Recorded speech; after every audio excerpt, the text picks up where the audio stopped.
Ali, you didn't appear on our Bournemouth review. You were so devastated. How are you feeling? Just about okay to talk about it, or is it something we should never mention again?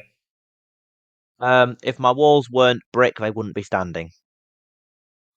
Fair enough, fair enough. So we don't dwell too much on the game. Was there something that disappointed you in particular? Was it the selection from Nuno? Was it certain areas by the team, or was it just an off day all around? Uh, I don't think the selection was all the best. I think it was a Dominguez game rather than a Yates game, and I think Sosa should have started over Jota. And I was very annoyed with certain players at certain times. For example, Ola Aina should definitely not have let Justin Cliver run the entire length of the pitch to score the first goal. It was his man to close down, and his fault we conceded a goal.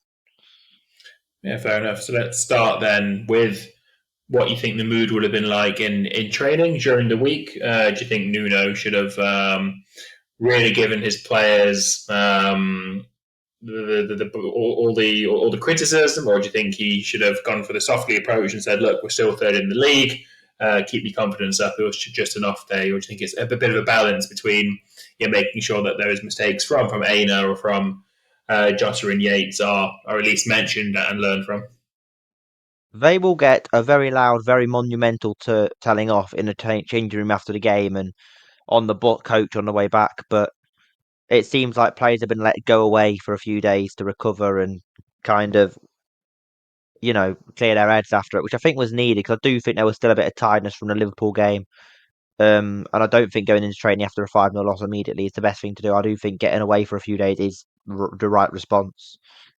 Yeah, But so now they all seem to have come back, started training again, and I think it'll be extra intense training, trying to properly, fix up on the cracks that we've let develop.